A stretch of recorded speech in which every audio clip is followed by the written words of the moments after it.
Hello and welcome back to New Week, New Game. This is where I pick a game from my Steam library, and at this point, any library, Epic Games will do too, but a game that I've never played before, and explore it and figure out how it plays, and then come to you and say, this is how this game plays, and this game is Samurai Warriors 5. They changed a lot on it from previous Samurai Warriors game. Mind you, the only previous one I've played was 2, but you gotta check out this awesome opening.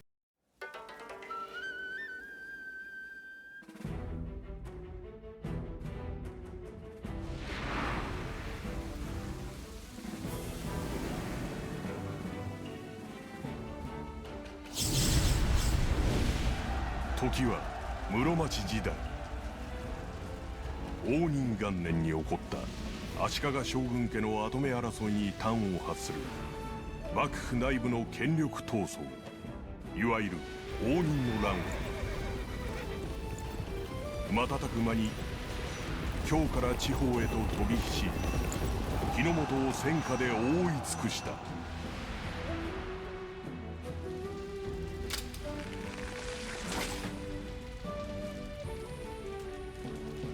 戦国時代の幕開けである。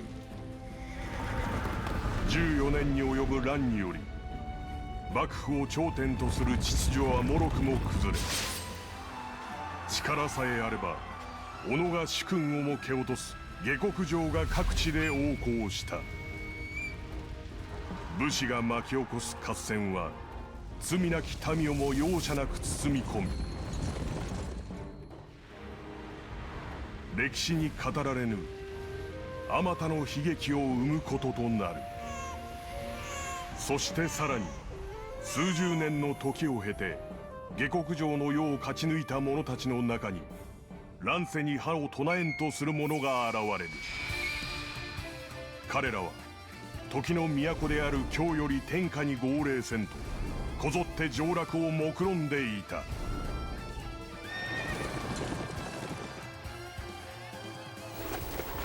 野望ひしめく戦国の世を生き残り、新たな時代を切り開く者は果たして。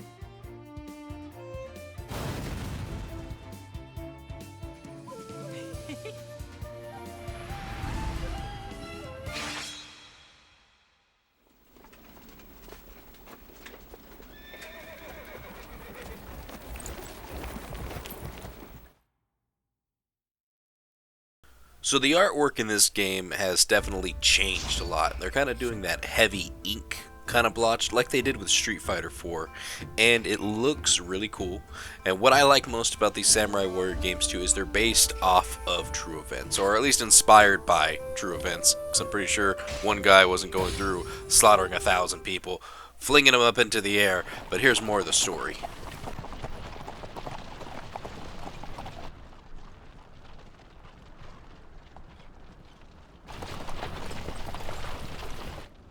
なあ、信長様、本当にやんのか？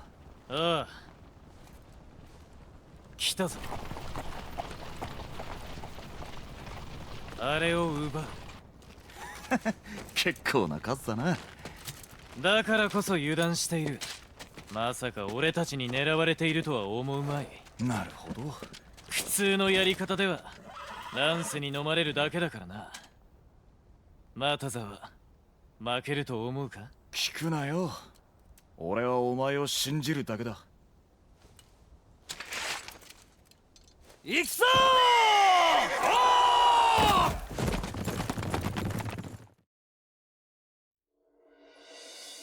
天文15年、旧来の支配体制が瓦解した終わりでは激しい権力闘争が続いていた。そのような情勢下で一人の若者が元服を果たす。織田信長である。好奇心旺盛で破天荒な振る舞いを好む信長は、幼なじみの又座こと前田利家と共に遊び暮らす日々を送っていた。父の後を継ぎ織田家当主となった後も信長の素行が改まることはなく、家中の者たちは頭を悩ませ続けた。そんな中、駿河の大大名今川義元が三河の小大名の嫡子徳川家康を人質とすべく護送の兵を派遣する。天下に最も近いと言われる義元の動きに誰もが静観を決め込む中、ただ一人信長だけが動いた。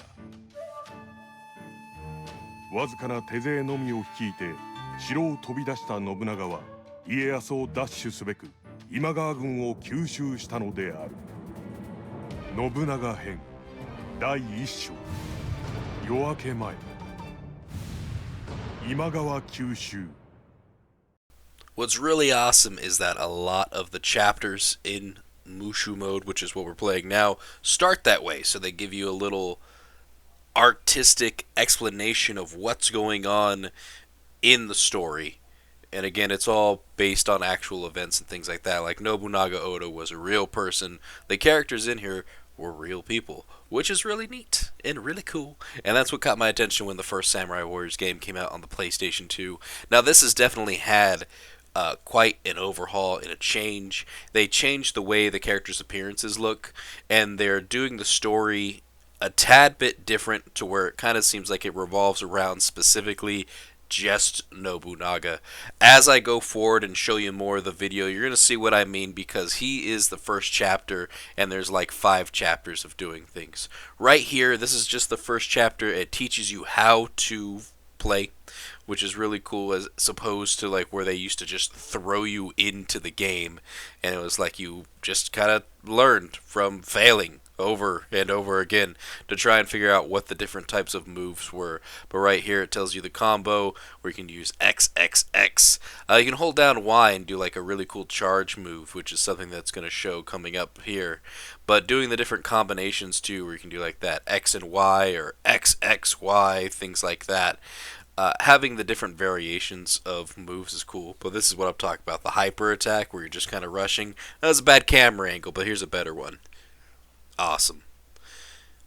That's something that they didn't have in the previous game that I really liked, and you can like, get around the battlefield using that frequently.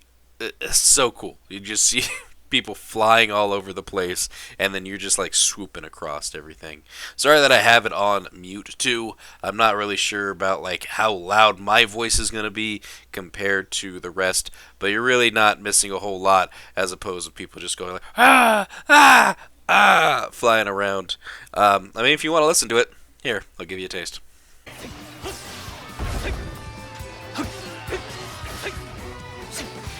人質の退路を断てならばここに陣取るのが最善だろう。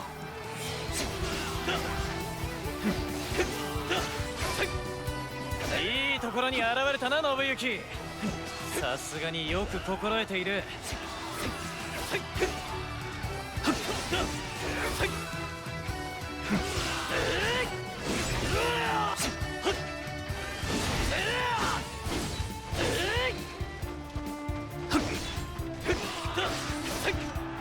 この俺を止めようとて無駄よ。この勢いで人質を追いかけようぜ。 See, wasn't that satisfying just to hear those kinds of sounds? Great, right? Also, this is where things get interesting, because different weapons that different officers use have different traits in the way that they do different types of things in combat. You'll learn more about that as it progresses, because they will let you play other characters. In the very beginning, though, it's really all just Nobunaga for about 5 chapters. You go through experiencing his story up to a point, and then it opens up and it kind of expands a bit. You still play as Nobunaga in the second chapter, but as you're playing, other officers unlock and like their story modes start to unlock. Before, it used to be you would have a certain set number of officers and you would just pick one and play whatever missions that they had in their list, kind of like what I'm doing with Dynasty Warriors Gundams. It played a lot just like that. You pick the character, you do these missions, and they are essentially the same missions over and over again, just slightly tuned different with something different happening. But we're going to fast forward a little bit. I'm going to show you the different features that come with Samurai Warriors 4. Right now, this is just Mushu mode. This is the basic stuff, but there's a lot of cool features in this game that I want to show you as well. So let's skip ahead. This is my castle. Right now all we have is March, but Dojo, Blacksmith Shop, and Stables unlock as well, and it lets you do different types of things. I'm going to explain to you what each of them do, because I unlocked all of them. So let's go ahead. I'm going to show this too, because it all kind of leads into the same thing, but you get different types of weapons with your characters that you can find when you're doing missions, and they have different abilities, like you can see here, range, mastery, and they do different stuff for your characters as you're doing combat-y things. When we get into the blacksmith, it's going to explain more about what these do and leveling them up and making them stronger, but let's not spoil that just yet. Also, there's this too. These are ultimate skills. This is something new that they added to Samurai Warriors 5, as far as I know. I don't know if in 3 and 4 they had something like this as well, but essentially you get 4 different types of skills where you can kind of like boost your own character. I mean, as you can see, the little text on the screen, you can read there if you'd like to pause it and read it. I'm just going to do a little quick explanation. You get 4 skills that you could choose from. Some of them are like different types of attacks that go well against specific units on the battlefield. There are these guys with shields that in order to get past them, I had to use a specific skill in order to break the shield. Because if I tried to just charge at them with that Y attack, I would just bounce back because they had shields. And then other things that let you raise your attack, your defense, your speed, increase your Mushu gauge so you can start doing specials. And then other types of special attacks for different unit types, which is just great and wonderful. I also need to point this out too. As you're playing missions, different objectives are going to happen in the mission, and you go and do those, and you get extra experience and gold and things like that. And it's cool because it's all situation based that these come up. I probably should have showed this like during the fighting and mission things, but this is the end of like after you complete a mission and the stuff you get, where you can find weapons, get scores, get gold to do things and stuff that I'm hoping to get into. Moving on. So this is the dojo. This is where you're going to train your officers to get them leveled up, because you'll have multiple officers at some point, and some will be a lower level than wherever your base person is. Right now, we only get Nobunaga. They also have this thing here, which is really cool. It reminds me of Path of Exiles, where you would go through like kind of a skill acquiring thing. And for the most part, it just seems like increase to life, increase to speed, increase with like horse attacks, because you can ride on the back of a horse. Woohoo! And do different things too. Some of them, though, have to be unlocked by getting to a certain level, or by completing a certain part of the mission as well. Seeing this, and then it's in the symbol of like what their war symbol is, was really cool and neat to see, because when I go to the other officers, it's whatever their symbol was as well. The skill points, I will say, are shared between all of your officers. Kinda sucks. I wish it would have been like based on officer use and then having their own skills, sharing it around through other officers. Not something that I would want to happen, but hey, that's just how it is. Next up, we have the blacksmith, where you can upgrade your weapon by affixing skills to them, like the ones that I showed when I was showing the weapon. You can dismantle them as well to remove the affix to stuff, which you can add to other weapons.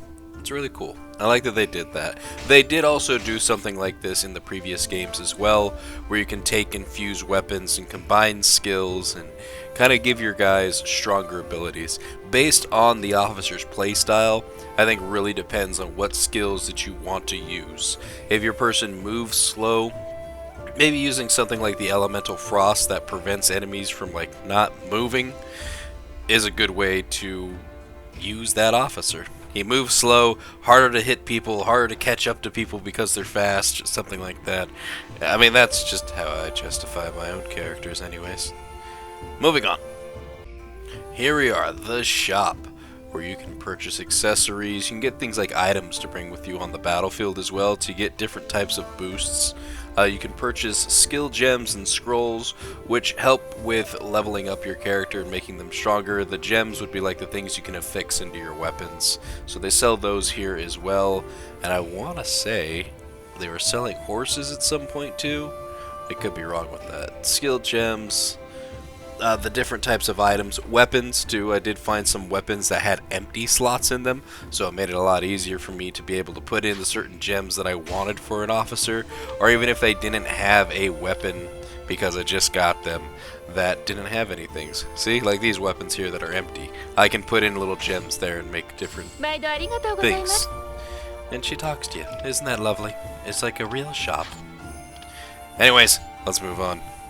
So I was wrong about purchasing horses in the shop. You actually get them here at the stables. And what I think is cool here, that they have the different horses that you can purchase. But not only that, your horses have skills to them as well. So as you are riding on your horse and attacking and killing officers or troops, whatever they are, things, I'll just call them things, you get points, and your horse has a chance of learning different skills. They have their own levels. They have their own little stat bars, which is amazing. I like that they even decided to give the horses that, because in the Dynasty Warriors and Samurai Warriors games, they had some legendary mounts that you could always get that were just like ridiculously strong or fast or something of that nature.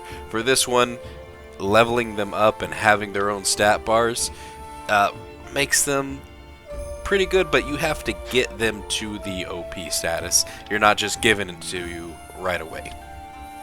This is another cool addition to the game as well, Citadel mode. So you have your Musho mode, which is the story, but then you have Citadel, where you can obtain materials to use to upgrade the buildings in my castle. So that way they have different things for sale or be able to do different stuff, because they kind of have level caps and you got to upgrade them to get past those level caps. For this one, it's almost like a free mode type thing, but you go in with 2 characters and you build a friendship bond with those characters as well. It's gonna shut, so I'm just gonna let it go through over to where Citadel mode is. So she comes in and she explains to you the different stuff, and as you can see here, you have March, which is how you go into play, and then they also give you Dojo, Blacksmith, Shop, and Stables, but there's one right below that too, which is the Hermit thing. So what happens is, once you have played 2 characters in Citadel mode missions long enough, they build friendship bonds, and then they go to the Hermit's retreat, where they have a little cutscene with one another to build some friendship bond, and you have a little special moment with your friend. Fantastic. I think that's pretty cool. I like that they do things like that, because it just seems so kind of like silly and out there under normal things. But for Samurai Warriors, it makes sense. Now we're back into combat. And this is Citadel mode that's going in. So you're going to have waves of enemies that are going to come in. And if they get past you, they'll go to where that little blue bar is there at the top. And they'll lower it down and you lose defense. You get a grade rating at the end of it. But one thing that I wanted to show too is because you have the 2 officers that you can play through. One thing that I didn't show too is being able to switch characters as you're going through combats. That was something that was introduced in Warriors Orochi, which was where they had Dynasty Warriors and Samurai Warrior characters all in like one universe, fighting a weird serpent god named Orochi, who brought them all together just to war in his own little material plane for his own amusement. And you'd have like 3 that you could kind of rotate out. So I like that they have something like this where you can rotate and choose around, because you can be in different areas in the map, and if that character happens to be closer to the objective you switch over to them, and bam, there you go. A lot easier to get there than the other one. I mean, the other character may show up as well. Also, you can give them commands too. So the character you're not using, if you want them to go to another side of the map to go fight a different officer or go protect another officer, you can give them that command to go do that, and they will. So they'll go do whatever command you decide to give them, which is great instead of just letting them run free, doing whatever they want. Because maybe you want them to go do something specific. You want to take control. You want to be controlling. So, yeah. Great stuff. Alright, you had about 20 minutes of me babbling on, telling you about how the game plays. How about we just enjoy some combat? Oh, I do need to point out another thing before we do that. There's little icons right below their name. I can summon units in Citadel mode as well to fight for me. That is a really cool feature as well, because these units have their own levels as well, and different abilities and things that they do, and when they level up, they unlock other units that you can use, and it reminds me of the class system that they had in Final Fantasy Tactics, which was something that I really liked. Anyways, I'm gonna stop talking. Feel free just to stay and watch some combat.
よし、私が出よう。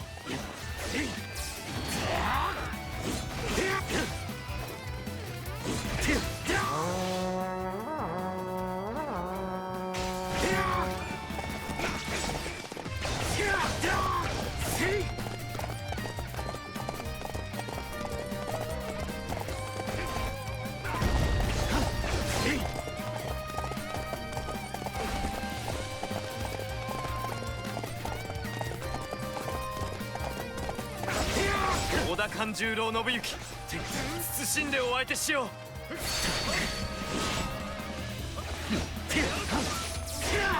刹那で終わる。見せてやる。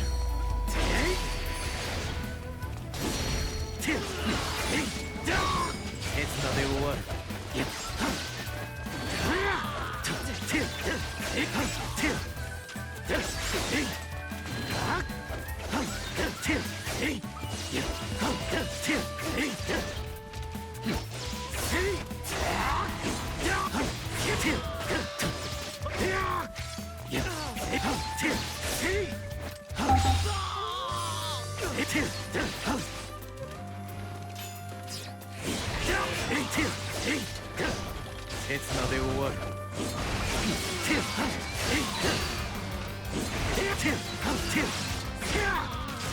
敵は残らず切り伏せる。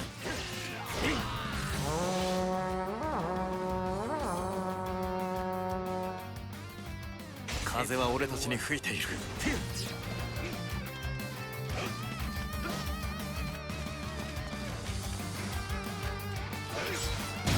行くせる。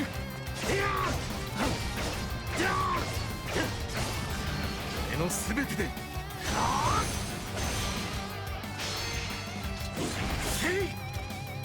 見せてやる。俺はまだ強くなれる。私の獲物発見ね。刹那で終わる。来そうぞ。参るか。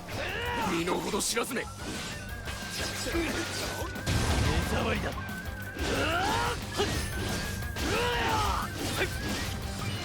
壊してくれる。俺をうつけと侮ったか。隠れ。ここは引くほかあるまい。耐えきれん。引かせてもらう。勢いは俺たちにあるようだ。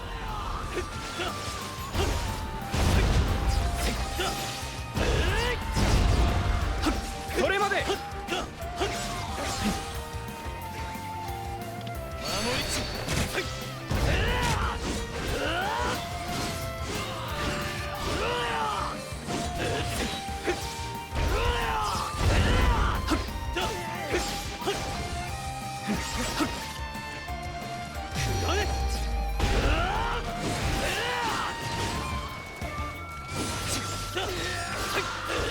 この俺を止めようとて無駄よ。俺に任せる。敵将討ち取ったぞ。見せてよ。力及ばすか。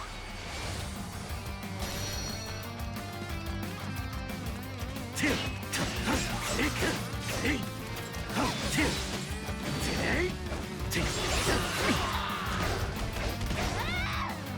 り抜け。失礼。失礼。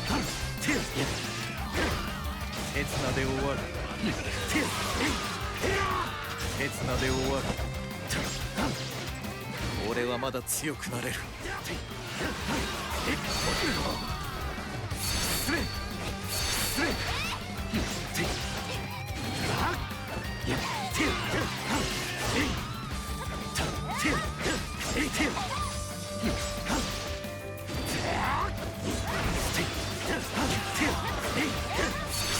盛り抜け。失礼。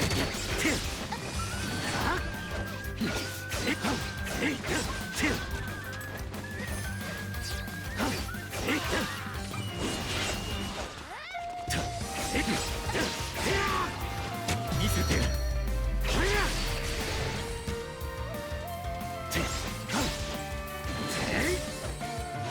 And we just fell short of being able to kill that boss. We were so close, but ran out of time. That happens sometimes. Our characters just need to get stronger, and that will be a thing. But yeah, that has been Samurai Warriors 5. I absolutely enjoy hack and slash games like the Samurai Warriors and Dynasty Warriors games, and have enjoyed them for years. You're seeing me now still play Dynasty Warriors Gundam, a game that came out in 2007 for the Xbox 360. So I definitely wanted to check out what Samurai Warriors has been up to, because the last time I played any of these Warriors games that wasn't Dynasty Warriors was Warriors Orochi 3, and some of the character models changed slightly, but now they've changed drastically. Like, Nobunaga Oda did not look like that at all, and neither did some of the other characters that they have in here. They aged down some characters and like made others older and changed their voices, and it's just like a whole complete rework. But the story kind of seems to run similar to what Nobunaga's story was in the first Samurai Warriors game and the second, because they kind of would reuse some of the missions but do slight kind of graphic adjustments and changes and stuff like that. But hey, anyways, that is going to do it for me. Thank you all for watching, and I'll see you in the next game of New Week, New Game. Goodbye.